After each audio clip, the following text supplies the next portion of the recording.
Бүгүнкү темабызды айта турган болсок, исламдагы эмгек, мээнет жана адал ырыскынын орду. Ислам дини адамды жалкоолукка эмес, эмгекке буйрат. Кайрылчылыкка эмес, аракетке буйрат. Арам малга эмес, адал ырыскы табууга үндөйт. Адал эмгек ибадаттардын бири. Эгер мусулман адам үй бүлөсүн багуу, ата-энесин камсыз кылуу жана башкаларга муктаж болбоо ниети менен иштесе, анын эмгеги сооптуу ибадат болуп эсептелет.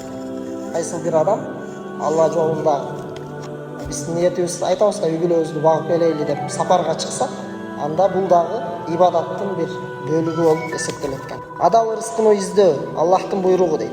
Бир канча Куран аяттагы маселелер айтылган, анын түшүнүгү адал ырыскы издөө. Талабул халал фаридатун аля кулли муслим деген хадис бар экен. Адалдан окат табуу дейт, ар бир мусулманга фарз болот экен. Жана пайгамбарлар дагы өз колу менен эмгектенип акча табып, ошо эмне кылышкан экен, өз жанын багышкан дейт.